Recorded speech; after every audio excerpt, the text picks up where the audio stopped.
they look at this model, here's what they know, and they look at this, they analyze this. Here's what wealthy folks understand because they're financially literate, because they're educated. The first thing that they notice is that there is zero cash flow here, right? In the employee mindset, people talk about, well, I make six figures, right? The bottom line to business and life is that it's not how much you make, it's how much you keep, it's how much you bring home. How much do you actually get to keep after all of your expenses? In this model right here, with $5,000 coming in and $5,000 going out, you have zero cash flow. You have zero cash flow over the top of that. And so that's the first thing that they're going to notice. The second thing they're going to notice here is they're going to look at this and they'll say, okay, so we got some credit here, and what we got here is we got some lines, or we got one line, and we got some loans. And see, wealthy folks know the difference between a line and a loan, and most people don't. They don't understand. You see, when it comes to loans, right? And before I even go there, just understand this. Everything that everything that you have been taught about the banks, you learn from the banks, okay? And, we're kind of taught things like, credit cards are bad, right? We're taught that you don't want to get your hands on those credit cards because, once you get those, you're going to start racking up a bunch of bills and you're going to go bankrupt because of these lines of credit, right? And we're kind of, so you get these credit card offers in the mail, you just rip them up, you throw them away. You don't want these lines. We're taught to think that lines are bad. Right? And the reason that they're bad for most people is because they use them for the wrong things. Now, you see, the primary difference between a line and a loan is loans are amortized, okay? It's amortized interest. It's a one-way lending instrument, meaning it only goes one way. Loans, you can only send payments in one direction. You send your money to the bank, right? And you can't take that loan and go down to the grocery store and swipe that loan, to buy groceries, right? It's not liquid. Right, you don't have access to that. You send in the $600 to your car. You can't take that car loan, swipe it for groceries and gas. That principal that you're putting in is not liquid with the amortized loan. You see, with lines of credit, the fundamental difference is that the interest is simple interest. Okay, and also, the great thing about lines is that they're actually revolving. Okay, so the principal is actually liquid. Right, and here's an example. If you took, $5,000 and sent it to the line, right, and knocked that balance down to $7,000, do you still have access to that $5,000? Yes, yes you do, in the form of leverage, right, on that line of credit. So again, just keep in mind, we're taught, just because we're taught things our entire life, doesn't mean that it's true, and I'm going to prove it to you. So let's talk a little bit more about these loans. You see, and let's break down this mortgage, right? We're talking about this $1,200 mortgage payment here. Let's break down what this mortgage actually looks like inside of an amortized loan. You see, so here's what, and if you pull out your mortgage, right, you pull out your amortization table, maybe you have it online and you can actually see the same, you'll see a graph that looks very similar to this. Because when you make your mortgage payment, some of the money goes to principal, some of the money goes to interest. And on the front end of the mortgage, the majority of your payment is, it's almost purely interest, right? In this scenario, with the $200,000 mortgage, with the $1,200 payment, and again, $1,200, and you can go verify these numbers. You can find any amortization calculator online, punch these numbers in there. $200,000 mortgage, 6%. It's going to show you a payment of like $1,199 and some change. So of course I'm rounding here, to make the number simple for the example. But on this first month, when you make this first payment, $1,000 of that payment is interest. Only $200 of it is affecting the principal on that very first payment. And, so what we see here, and the dirty thing about a mortgage is that only 1% of people actually pay off a 30-year mortgage. Obviously, the amortization works out. Obviously, that first payment, high interest, but when you make that last payment, payment 360, right? The interest would be 200 and the principal would be 1,000, right? When you get to the end of the 30 years. But most people never get there. Only 1% of people actually get to that final payment. And, because most people, they do what we call a refi. The bank calls them up and says, hey, look, and this is usually about year 4, 5, 6, 7, is when people refinance. The bank says, all right, we can save you, $60 a month on your payment, or even it's $100, maybe it's even $150 a month on your payment, all you got to do is refinance this loan, right? And what most people don't understand is when you refinance the loan, what you are doing is you are resetting the amortization, right? You're resetting the amortization. Yeah, you're getting a cheaper payment, but it's keeping you on this side of the line, right? And most people spend the majority of their time making their house payments inside of this little circle right here, where the majority of your payment is going purely in interest to the banks, and it's not knocking down the principal.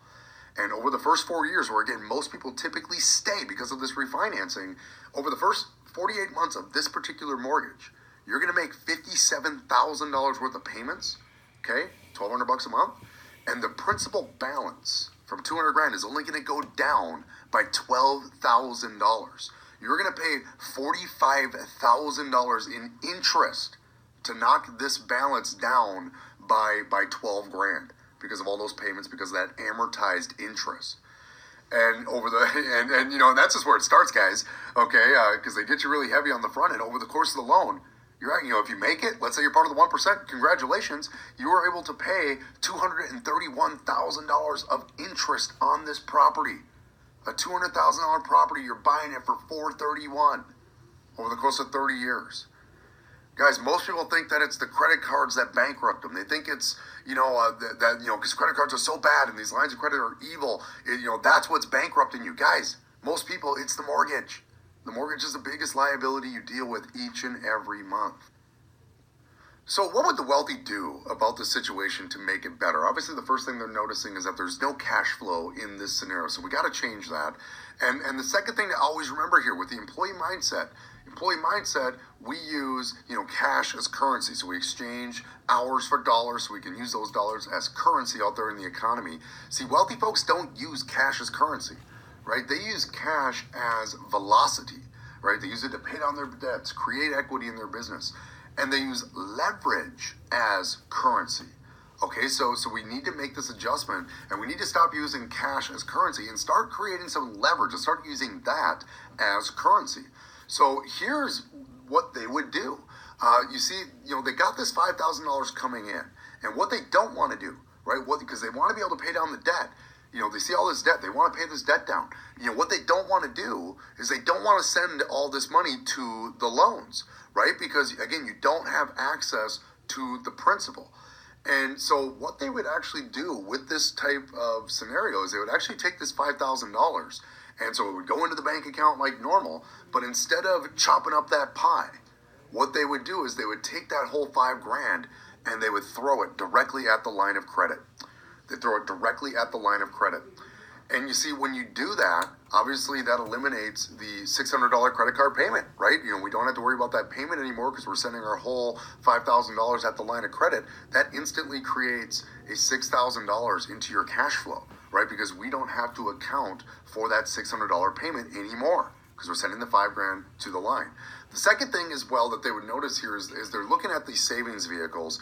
And, the bottom line is this, the savings accounts out there, the CDs, they're all paying, less than 3.5%. Inflation's roughly 3.5%. So anywhere that you have your money where it's less than 3.5, it's not, it's losing money sitting there. And so, there's a lot, and obviously we want to have an emergency fund. And, we want to have, liquid cash available for a rainy day. The wealthy folks just do that in a different way than, these type of vehicles. So they would take that $1,400 and roll that immediately right into their cash flow. They would stop leaving money in the savings account. And again, knowing, right, that the principal is liquid. If we send it all to the line, do we still have access? If we send $5 grand to the line of credit, do we still have access to it? I want to show you what happens when you start living this way and start using your money in this fashion. Let's go ahead and what this would do is change it, right? Because now that we're not wasting the money in that employee mindset savings account, what we see in this new scenario is we got $5,000 of income coming in and $3,000 going out as far as expenses with the mortgage, the car, and then obviously your lifestyle fund, which we're going to keep exactly the same. And I want to show you and just really illustrate what your life kind of starts to look like when you start living this way and using this velocity banking strategy. So let's go ahead and graph out this line of credit. So here's your line of credit. Here's your, this is the line of credit over time. And so here's your $15,000, limit. And we've already racked up, 12 grand. right? We've already racked up 12 grand worth of debt on this thing. So month one's going to come in, and we're going to take that, take your $5,000, and we're going to throw it directly at the line of credit, knocking that balance down from 12 grand down to 7, right?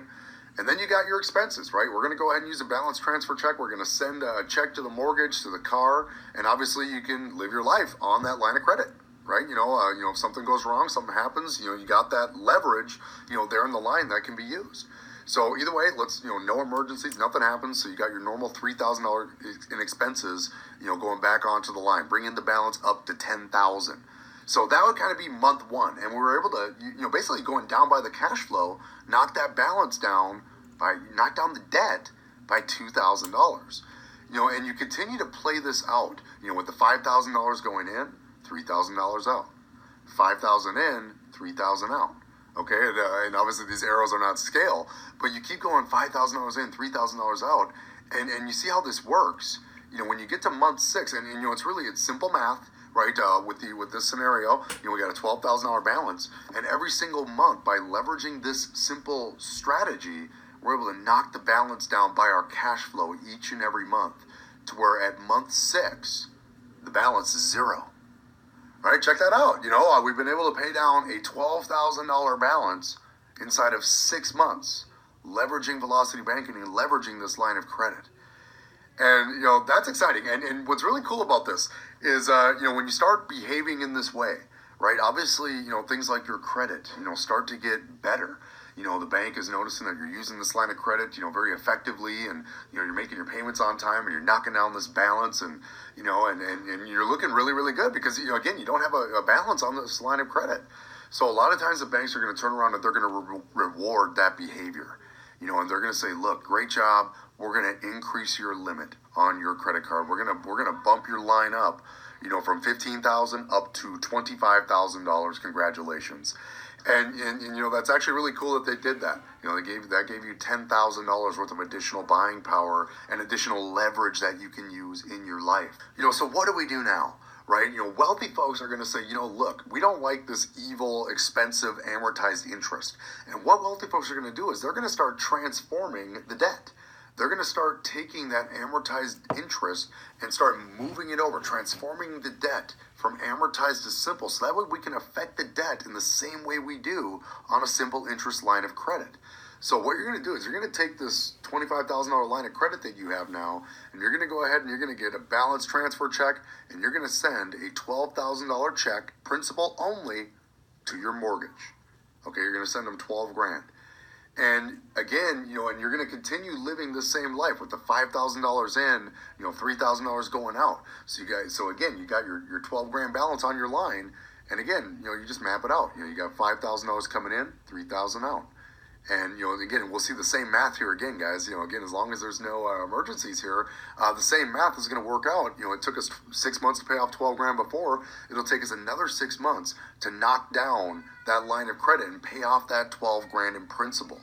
6 months, we're able to reduce that principal from the mortgage, right, that we transferred from the mortgage and put on this line of credit.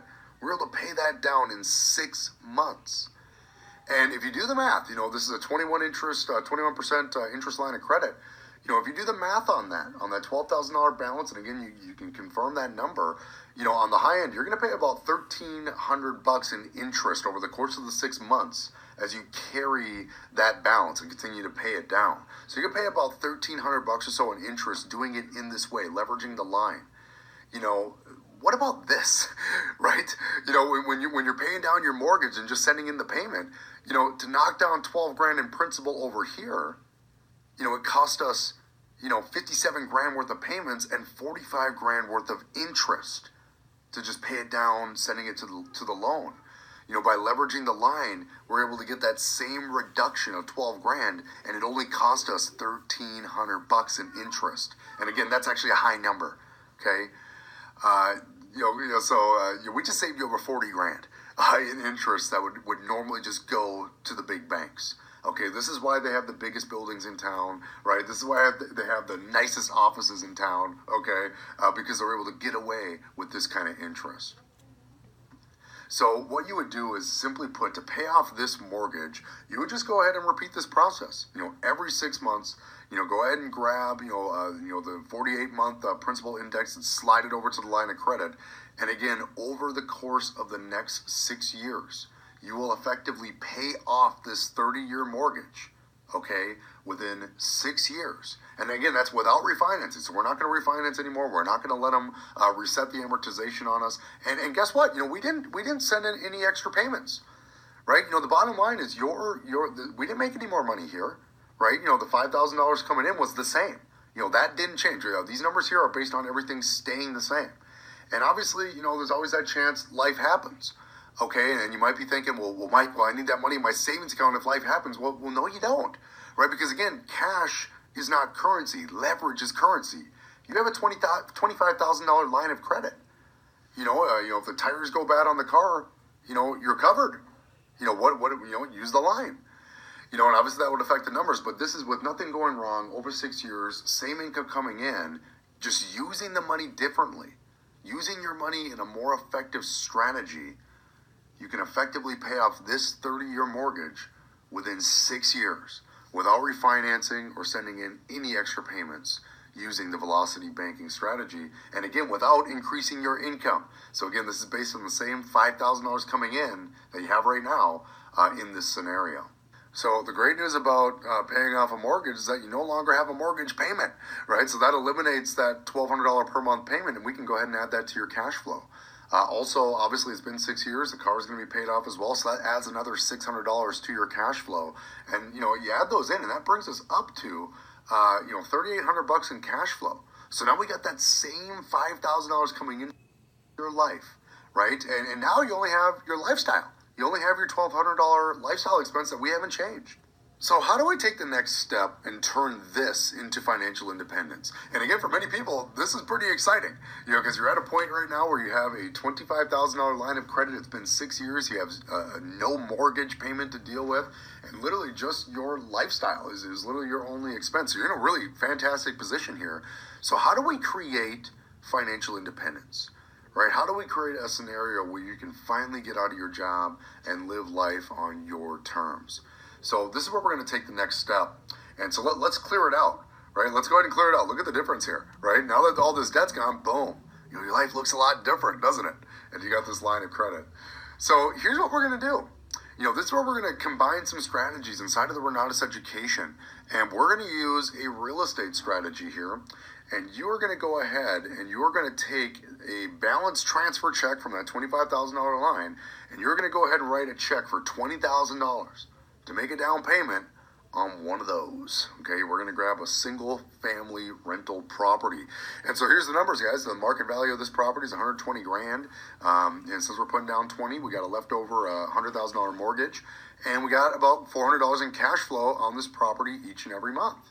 So that's exciting because, as you can see here, boom, that $400, we get to add that to our cash flow, right? So now that brings us up to $4,200 per month in cash flow. And again, now we just start using Velocity Bank, and we got $20,000 on this line of credit. So you can see the velocity curve gets a lot steeper here, and we're going down by about 40. We're going down by our cash flow every single month. Again, if any emergencies happen or come up, you have this leverage, you have this line of credit. Something comes up, yes, you can stick it on the line. But here, no emergencies right now. So what we're effectively seeing here is in about 5 months, we got $20,000 in principal reduction. We've been able to pay down this line again, all the way down within about 5 months. Again, just by simply using the strategy of sending all your income to the line. And again, you'll go ahead and continue this process. And over really the next couple of years, it'll take us about 2 years. So if you run the numbers, it'll take about 2 years or so to pay down this property when you run the numbers. So, congratulations there. Obviously, that's fantastic. So now we're at about year 7, 8. And, you paid off your mortgage, and now you have your first rental property paid off free and clear. So how do we expand on that, right? Because obviously the $400 a month in cash flow from that property isn't going to be enough to achieve financial independence. So, but now that, the mortgage has been paid off, that eliminates the debt service on that property. So that, changes our numbers here. That increases our cash flow, adds another $600 to our cash flow. The average rents in the country are about $1,000, a little bit more than that across the board. So that gives us about $1,000 in cash flow off this paid off rental property. bringing us up, and you add that to your cash flow, that brings us up now to about $4,800 per month in cash flow. Okay, so here's what we're gonna do, right? Here's the answer. So now that you have this asset here, how can we leverage this asset? How can we leverage this property? What we're gonna do is we're gonna take this property down to the bank, and you're gonna walk in there, and they're gonna say, "Hey, you, all right, let's get you a loan. Let's get a loan on this property, get you a mortgage so you can get some cash." Nope. What you're gonna do is you're gonna walk in there, you're gonna say, "I want a HELOC. Okay, I want a home equity line of credit on this property." And so, they're able to, you got obviously perfect credit here in this scenario overall over the years. And so they're able to give you a $120,000 line of credit. Obviously, the value of this property could have gone up over the past couple of years. You can get $120,000 line of credit on this property. You can get that all day. And what you're going to do, and ask yourself this, how many $20,000 checks can we write as down payments with a $120,000 line of credit? Well, that's simple. Do the math. 6. Okay? And so now you have 6 additional single-family rental properties, each of them cash flow, in same numbers as before, right? We're going to look for the same kind of properties. And you might be thinking right now, okay, Mike, how am I going to get these properties, with 20 grand down, properties with these kind of numbers? There's a lot of different ways you can do it, okay? But one, simple way would be to do like a subject to transaction. When you're educated, there are strategies where you can literally take over, somebody's mortgage, right? Like these mortgages on these properties, that doesn't have to be your mortgage, right? That mortgage doesn't have to be in your name, right? In a scenario, let's say you're finding sellers that are facing foreclosure, right? They're about to get thrown out of their house by the bank, and you're able to walk in there and make an offer to them. Look, I want to purchase this property, and I'd like to take this property over. Here's what I want you to do. You're going to, turn over the deed to me, so I'm going to take over control of the property, and we're going to leave your mortgage in place, right? I'm going to start making payments on that mortgage. Whatever it is you're behind 3-4 months in payments, I'm going to get that caught up with the bank. And a lot of times, too, we'll do something like cash for keys, because these guys are struggling, right? And, maybe we can get them first month's rent, cash for keys, deposit in their new apartment, so that way they can go ahead and move out and move on with their life. And this is a great scenario for them, because if they were to get, foreclosed, that's a 7-year ding on their credit, before they're going to have a chance to be a homeowner again. In this scenario, I'm taking over the payments. And again, I'm going to take it over by putting a renter in that property. And so I have a rental property now, and I can generate cash flow. So the renter's actually making the payment, right? But I'm going to make sure it gets to where it needs to be. So that way, they're able to get credit repair. Now instead of 7 years, now maybe in just a couple of years, they might have a chance at home ownership again. So definitely subject to is a win-win scenario and a great way to acquire properties like this with about $20,000. So again, that's one scenario. That's one training inside of one class in the vault of Renata's real estate education. But using this scenario, using the 120